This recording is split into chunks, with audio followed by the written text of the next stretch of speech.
Hi, hope ಎಲ್ಲರೂ ಚೆನ್ನಾಗಿದ್ದೀರಾ. Almost 1 ವರ್ಷ ಆದ್ಮೇಲೆ ಮತ್ತೆ ಕ್ಯಾಮ್ರಾ ಮುಂದೆ ನಿಂತ್ಕೊಂಡು ಮಾತಾಡ್ತಾ ಇದ್ದೀನಿ. Honestly I am feeling so happy to be back.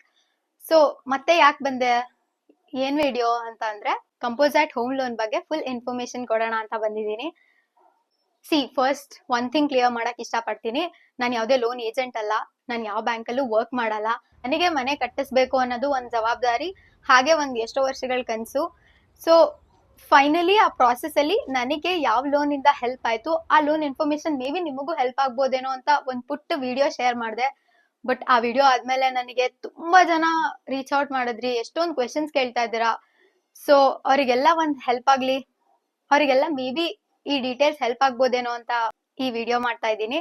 ಈ ವಿಡಿಯೋಲಿ ಅಲ್ಲಿ cover mostly asked questions. So basically composite loan ಏನು ಅಂತ ಎಷ್ಟೊಂದ್ ಜನ ಕೇಳಿದ್ದೀರಾ, ಇಂಟ್ರೆಸ್ಟ್ ರೇಟ್ ಬಗ್ಗೆ ಕೇಳಿದ್ದೀರಾ, ಎಲಿಜಿಬಿಲಿಟಿ ಹೇಳಿ ಅಂತ ಕೇಳಿದ್ದೀರಾ, ಎಷ್ಟು ಟೈಮ್ ಆಗುತ್ತೆ ಲೋನ್ ನಮ್ಮ ಅಕೌಂಟಿಗೆ ಬರಕ್ಕೆ ಅಂತ ಎಷ್ಟೊಂದ್ ಜನ ಕೇಳಿದ್ದೀರಾ, ಅಂಡ್ ಬ್ಯಾಂಕ್ ಡಿಸ್ಪರ್ಸ್ಮೆಂಟ್ ಪ್ರಾಸೆಸ್ ಬಗ್ಗೆ ಎಕ್ಸ್ಪ್ಲೇನ್ ಮಾಡಿ ಅಂತ ಕೇಳಿದ್ದೀರಾ. ಅಂಡ್ LTV ಅಂದ್ರೆ 100% ಲೋನ್ ಆಗುತ್ತಾ, ಇಲ್ಲ 70%, 80%, ಯಾವ ಪರ್ಸೆಂಟೇಜ್ ಅಲ್ಲಿ ನಮಗೆ ಲೋನ್ ಸ್ಯಾಂಕ್ಷನ್ ಆಗುತ್ತೆ ಅಂತ ಕೇಳಿದ್ದೀರಾ. ಟ್ಯಾಕ್ಸ್ ಬೆನಿಫಿಟ್ಸ್ ಬಗ್ಗೆ ಕೇಳಿದ್ದೀರಾ.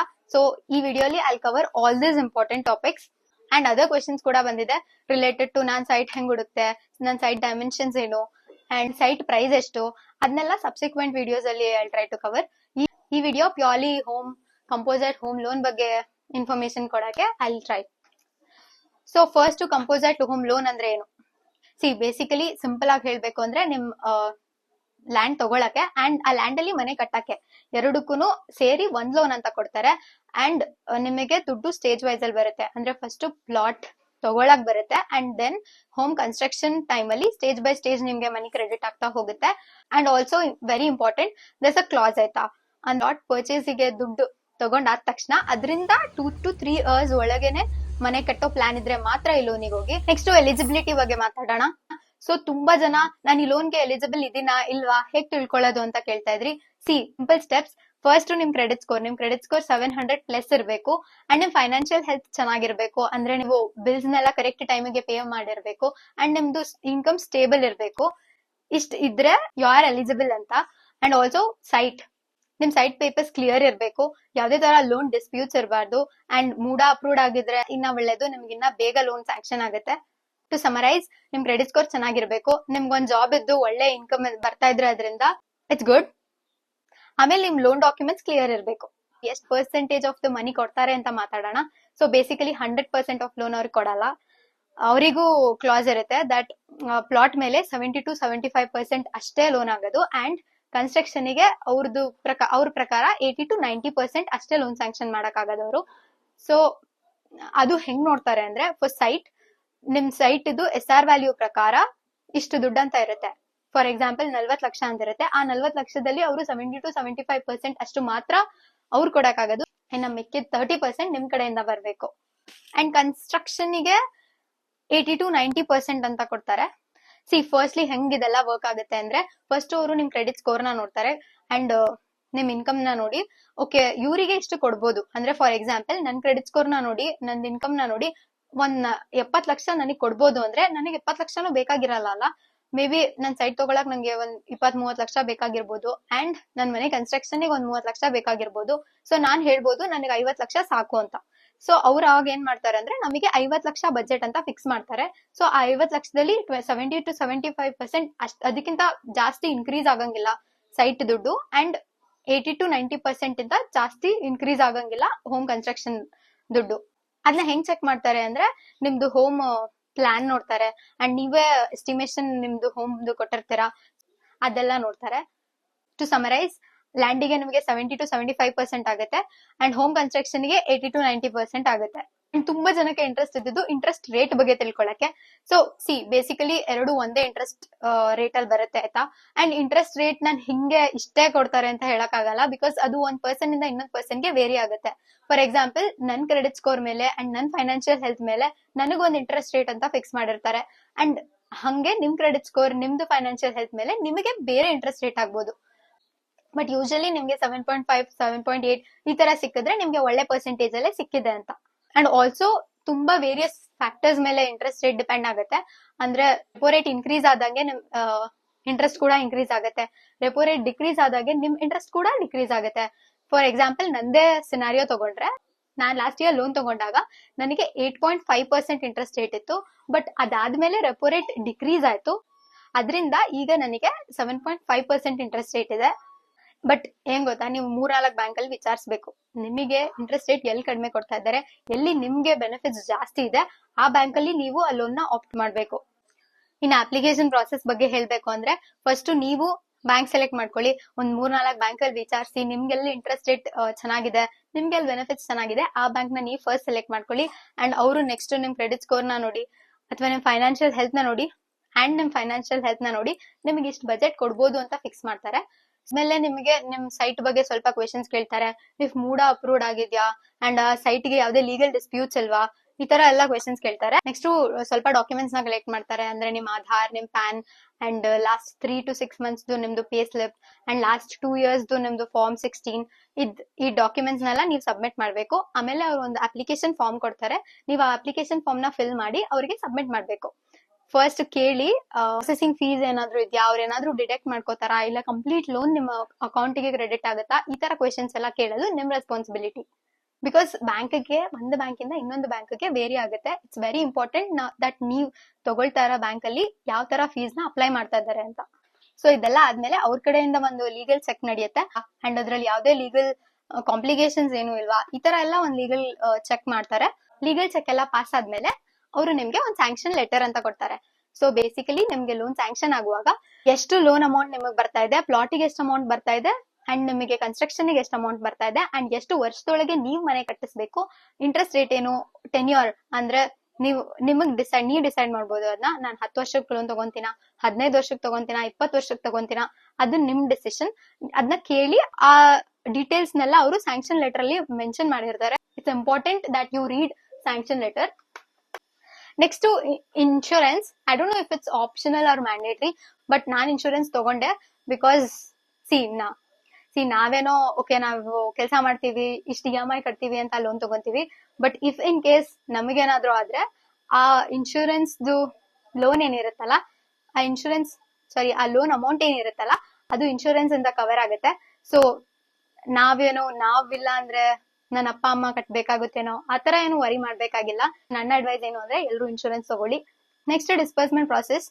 ಬೇಸಿಕಲಿ ಪ್ಲಾಟಿಗೆ ಫಸ್ಟ್ ಡಿಸ್ಬರ್ಸ್ಮೆಂಟ್ ಆಗುತ್ತೆ, ಅಂಡ್ ದೆನ್ ಹೋಮ್ ಕನ್ಸ್ಟ್ರಕ್ಷನ್ ಆಗುತ್ತೆ. ಡಿಸ್ಬರ್ಸ್ಮೆಂಟ್ ಪ್ರಾಸೆಸ್ ನ ಸ್ವಲ್ಪ ಡೀಟೇಲ್ ಆಗಿ ಮಾತಾಡೋಣ. ಸೊ ಬೇಸಿಕಲಿ 2 ಸ್ಟೆಪ್ ಇರುತ್ತೆ. ಒಂದು ಲ್ಯಾಂಡ್ ಪರ್ಚೇಸ್, ಇನ್ನೊಂದು home construction. Land purchase time ಅಲ್ಲಿ ನಾನು ಆಗ್ಲೇ ಹೇಳ್ದಾಗೆ 30% ನೀವ್ ಕೊಡ್ಬೇಕು, ಇನ್ನ 70 to 75% ಅಷ್ಟೇ ಬ್ಯಾಂಕ್ ಅವ್ರು ಕೊಡ್ತಾರೆ. ಸ್ಯಾಂಕ್ಷನ್ ಲೆಟರ್ ಅಲ್ಲಿ ಪ್ಲಾಟ್ ಪರ್ಚೇಸ್ ಗೆ ಎಷ್ಟು ಮನಿ ಅಂತ ಕೋಟ್ ಆಗಿರುತ್ತಲ್ಲ, ಅಷ್ಟು ದುಡ್ಡು ಸೆಲ್ಲರಿಗೆ ಹೋಗುತ್ತೆ. ಪ್ರಾಸೆಸ್ ಈ ತರ ಇರುತ್ತೆ ಆಯ್ತಾ. ಫಸ್ಟ್ ನೀವು 30% ಆಗ್ಲೇ ಸೆಲ್ಲರಿಗೆ ಕೊಟ್ಟಿರ್ಬೇಕು. ನೆಕ್ಸ್ಟ್ ರಿಜಿಸ್ಟ್ರೇಷನ್ ದಿನ ನೀವು ಸೆಲ್ಲರ್ ಅಂಡ್ ಬ್ಯಾಂಕ್ ಕಡೆಯಿಂದ ಒಬ್ರು ಏಜೆಂಟ್ ಬರ್ತಾರೆ. ನಿಮ್ ರಿಜಿಸ್ಟ್ರೇಷನ್ ಎಲ್ಲ ಆಗುತ್ತೆ. ದೆನ್ ಆ ರಿಜಿಸ್ಟ್ರೇಷನ್ ಕಾಪಿನ ಬ್ಯಾಂಕ್ ಅವ್ರು ಇಸ್ಕೊಂತಾರೆ. ಅಂದ್ರೆ ಬ್ಯಾಂಕ್ ಏಜೆಂಟ್ ಬಂದಿರ್ತಾರಲ್ಲ ಅವ್ರಿಗೆ ಹೋಗುತ್ತೆ. ಅಂಡ್ ಬ್ಯಾಂಕ್ ಏಜೆಂಟ್ ಚೆಕ್ ನ ಡೈರೆಕ್ಟ್ ಆಗಿ ಸೆಲ್ಲರಿಗೆ ಕೊಡ್ತಾರೆ. ನಿಮ್ಮ ಅಕೌಂಟಿಗೆ ಆ ಟೈಮಲ್ಲಿ ಕ್ರೆಡಿಟ್ ಆಗುತ್ತೆ, ಬಟ್ ಅದು ಡೈರೆಕ್ಟ್ ಸೆಲ್ಲರಿಗೆ ಚೆಕ್ ಆಗಿ ಹೋಗುತ್ತೆ. ಐ ಹೋಪ್ ನಿಮ್ಗೆ land purchase disbursement process clear ಆಗಿದೆ ಅಂತ. ನೆಕ್ಸ್ಟ್ ಹೋಮ್ ಕನ್ಸ್ಟ್ರಕ್ಷನ್ ಟೈಮ್ ಅಲ್ಲಿ ನೀವು ಬ್ಯಾಂಕ್ ಅವರಿಗೆ ನಿಮ್ ಪ್ಲಾನ್ ಸಬ್ಮಿಟ್ ಮಾಡ್ಬೇಕು, ಅಂಡ್ ನಿಮ್ ಅಪ್ರೂವಲ್ ಸಬ್ಮಿಟ್ ಮಾಡ್ಬೇಕು, ಅಂಡ್ ನಿಮ್ ಕಾಸ್ಟ್ ಎಸ್ಟಿಮೇಷನ್ ಎಷ್ಟಿದೆ ಅಂತ ಸಬ್ಮಿಟ್ ಮಾಡ್ಬೇಕು. ಅಂಡ್ ನೀವು ಆಲ್ಸೋ ಹೇಳ್ಬೇಕು ಯಾವ ಟೈಮ್ ಅಲ್ಲಿ ನೀವು ಆ ಮನೆನ ಕಂಪ್ಲೀಟ್ ಮಾಡ್ತೀರಾ ಅಂತ. ಆ ಪ್ಲಾನ್ ನ ನೋಡಿ ಅವರು ಸ್ಟೇಜ್ ವೈಸ್ ದುಡ್ಡು ಕೊಡ್ತಾ ಹೋಗ್ತಾರೆ. ಅಂದ್ರೆ ಫಾರ್ ಎಕ್ಸಾಂಪಲ್ ನಿಮ್ಗೆ ಸೆಕೆಂಡ್ ಫ್ಲೋರ್ ಕಟ್ಟೋ ತನಕ ಪ್ಲಾನ್ ಇರುತ್ತೆ. ಅಂದ್ರೆ ನಿಮ್ಗೆ ಸೆಕೆಂಡ್ ಫ್ಲೋರ್ ಕಟ್ಟೋ ತನಕ ಪ್ಲಾನ್ ಇರುತ್ತೆ. ಆಗ ಫೌಂಡೇಶನ್ ಎಷ್ಟು ಪರ್ಸೆಂಟ್, ಫಸ್ಟ್ ಫ್ಲೋರ್ ಸರ್ಟನ್%, ಸೆಕೆಂಡ್ ಫ್ಲೋರ್ ಸರ್ಟನ್%, ಅಂಡ್ ವೈಟ್ ವಾಶ್ ಆದ್ಮೇಲೆ ಸರ್ಟನ್%, ಆ ತರ ಡಿವೈಡ್ ಆಗಿ stage by stage money credit ಆಗ್ತಾ ಹೋಗುತ್ತೆ. ಬೇಸಿಕಲಿ ಫಸ್ಟ್ ಸ್ಟೇಜ್ ಅಂದ್ರೆ ಫೌಂಡೇಶನ್ ಆದ ತಕ್ಷಣ ಬ್ಯಾಂಕ್ ಹೋಗಿ ನೀವು ಹೇಳಿದ್ರೆ ಅವ್ರ ಬಂದು ನಿಮ್ ಸೈಟಿಗೆ ಆ ಫೋಟೋ ತಗೊಂಡು ಅಪ್ಲೋಡ್ ಮಾಡಿ ಜಸ್ಟ್ 2 days ಅಲ್ಲೇ ನಿಮ್ಗೆ ಅಕೌಂಟ್ ಕ್ರೆಡಿಟ್ ಆಗುತ್ತೆ. ನನ್ನ ಎಕ್ಸ್ಪೀರಿಯನ್ಸ್ ಅಲ್ಲಿ ಏನ್ ಹೇಳ್ತೇನೆ ಅಂದ್ರೆ, ನಿಮ್ ಹತ್ರನೂ ಒಂದು 20 to 30% ಆಫ್ ಮನಿ ಇರ್ಬೇಕು ಆಯ್ತಾ. ಅವರು stage by stage money credit ಮಾಡ್ಕೊಂಡು ಹೋದ್ರು ಸರ್ಟನ್ ಅನ್ನೋನ್ ಫ್ಯಾಕ್ಟರ್ಸ್ ಇರುತ್ತೆ. ನಿಮಗೆ ಗೊತ್ತಿಲ್ಲದೆ ಎಷ್ಟೊಂದು ದುಡ್ಡನ್ನ ನೀವು ಕೊಡ್ಬೇಕಾಗತ್ತೆ. ನಿಮ್ಗೆ ಅದು ಐಡಿಯಾನೂ ಇರಲ್ಲ ಈ ದುಡ್ಡು ಇಲ್ಲಿ ಬೇಕಾಗ್ಬೋದು ಅಂತ. ಆ ಟೈಮಲ್ಲಿ ನಿಮ್ಮ ಹತ್ರ ದುಡ್ಡಿದ್ರೆ ಒಳ್ಳೇದು. ಐ ಹೋಪ್ ನಿಮ್ಗೆ ಡಿಸ್ಬರ್ಸ್ಮೆಂಟ್ ಪ್ರಾಸೆಸ್ ಎಲ್ಲ ಕ್ಲಿಯರ್ ಆಗಿದೆ. ನೆಕ್ಸ್ಟ್ ಟ್ಯಾಕ್ಸ್ ಬೆನಿಫಿಟ್ಸ್ ಬಗ್ಗೆ ಮಾತಾಡೋಣ. ಸೊ ಬೇಸಿಕಲಿ ಸೆಕ್ಷನ್ ಎಲ್ಲ ನೆನ್ಪಿಟ್ಕೊಳ್ಳೋದ್ ಕಷ್ಟ ಆಯ್ತಾ. ಸೊ ಅಂಡರ್ 80C ಸೆಕ್ಷನ್ ಅಲ್ಲಿ ಅಂಡರ್ 80C ಸೆಕ್ಷನ್ ಅಲ್ಲಿ principal repayment up to 1.5 lakh ವರೆಗೂ ನೀವು ಕ್ಲೇಮ್ ಮಾಡ್ಬೋದು. ಅಂಡ್ ಸೆಕ್ಷನ್ 24B ಅಲ್ಲಿ ಅಂಡರ್ ಅಂದ್ರೆ ಇಂಟ್ರೆಸ್ಟ್ ನೀವೇನ್ ಕಟ್ತಾರಲ್ಲ ಅದು ಅಪ್ ಟು 2 lakh ವರೆಗೂ ನೀವು ಕ್ಲೇಮ್ ಮಾಡ್ಕೋಬಹುದು. This is for old raging. And C other important documents ಅಂದ್ರೆ 3 to 6 months ಪೇ ಸ್ಲಿಪ್ ಕೊಡ್ಬೇಕು, ನಿಮ್ ಫಾರ್ಮ್ 16 ಕೊಡ್ಬೇಕು, ಲಾಸ್ಟ್ 2 years ಫಾರ್ಮ್ 16 ಕೇಳ್ತಾರೆ. ಅಂಡ್ ಮೈನರ್ ಡೀಟೇಲ್ಸ್ ನಾನು ಇಗ್ನೋರ್ ಮಾಡ್ತಾ ಇದ್ದೀನಿ, ಲೈಕ್ ನಿಮ್ದು ಫೋಟೋಸ್ ಕೇಳ್ತಾರೆ ಅಂಡ್ 6 months ನಿಮ್ದು ಬ್ಯಾಂಕ್ ಸ್ಟೇಟ್ಮೆಂಟ್ ಕೇಳ್ತಾರೆ.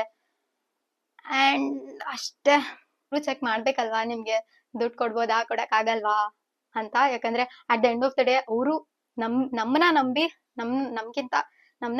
ಆ ನಂಬಿಕಿಂತ ನಮ್ ಕೆಲ್ಸನ ನಂಬಿ ದುಡ್ಡು ಕೊಡ್ತಾ ಇರ್ತಾರೆ. ಸೊ ಇದೆಲ್ಲ ಚೆಕ್ ಮಾಡ್ತಾ ಇರ್ತಾರೆ.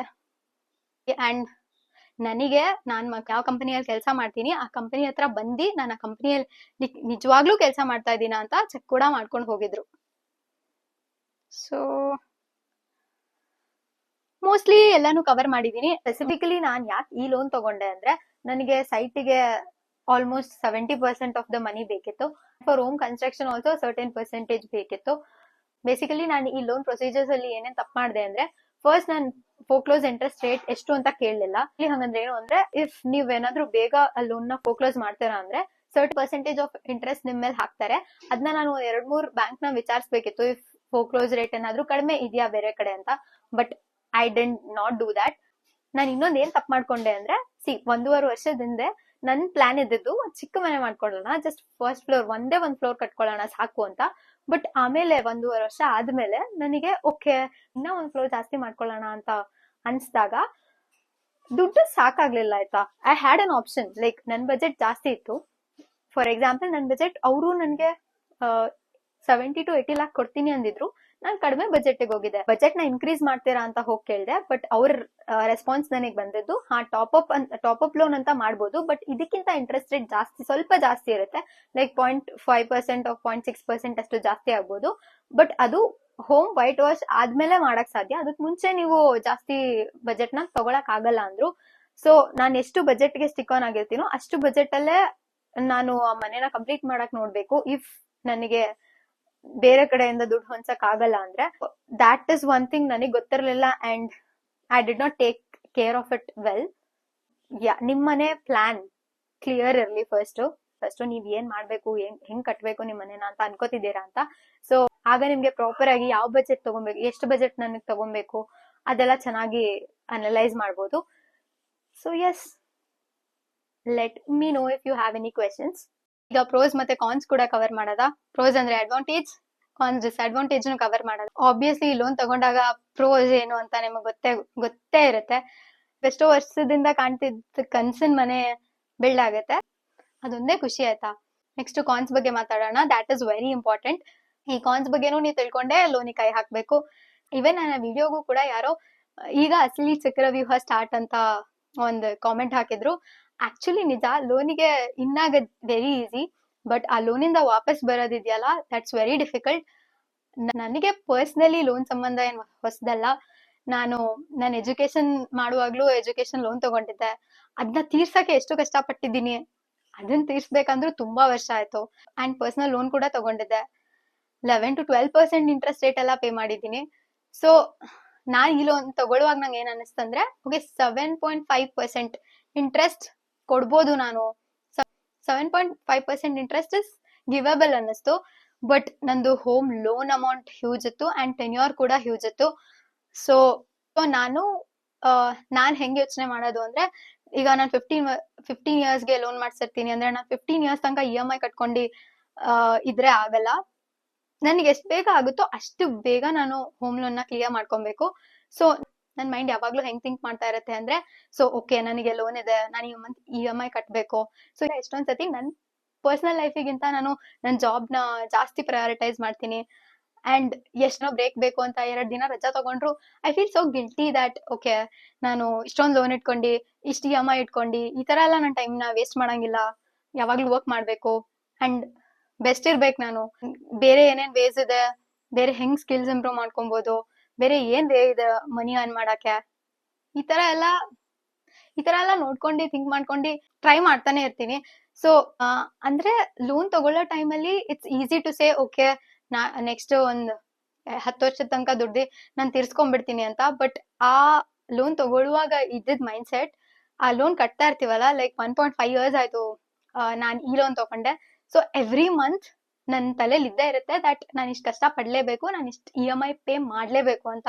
ಅದ್ ಬಿಟ್ಟಿನೂ ಪ್ರಿನ್ಸಿಪಲ್ ಹೆಂಗೆ ಬೇಗ ಬೇಗ ತೀರ್ಸ್ಕೊಳ್ಳೋದು ಅಂತ ಯೋಚನೆ ಮಾಡ್ತಾ ಇರ್ತೀನಿ. ನಾನ್ ಏನೇನ್ ಮಾಡ್ಬೋದು ಅಂತ ಲಿಸ್ಟ್ ಡೌನ್ ಮಾಡ್ತಾ ಇರ್ತೀನಿ. ಸೊ ಆಲ್ಮೋಸ್ಟ್ ನನ್ನ ಡೈಲಿ ಆಕ್ಟಿವಿಟೀಸ್ ಅಲ್ಲಿ ಒಂದ್ಸತಿನಾದ್ರೂ EMI ತಲೆಗೆ ಬಂದೇ ಬರುತ್ತೆ. ಅಂಡ್ ಅದ್ರ ಬಗ್ಗೆ ಯೋಚನೆ ಯಾವಾಗ್ಲೂ ತಲೆಯಲ್ಲಿ ಇದ್ದೇ ಇರುತ್ತೆ.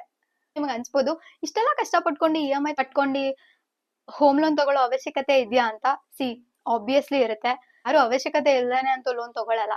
ಅಂದ್ರೆ ಪರ್ಸನಲ್ ವಿಷಯಕ್ಕೆ ಬಂದ್ರೆ, ಮನೆ ಕಟ್ಸ್ಬೇಕು, ನಾವು ಹುಟ್ಟಾಗಿಂದಾನು ನಮ್ಮ ಮನೇಲಿ ಮನೆ ಕಟ್ಸ್ಬೇಕು ಅನ್ನೋ ಪ್ಲಾನ್ ಯಾವಾಗ್ಲೂ ಇರ್ತಾನೆ ಇತ್ತು.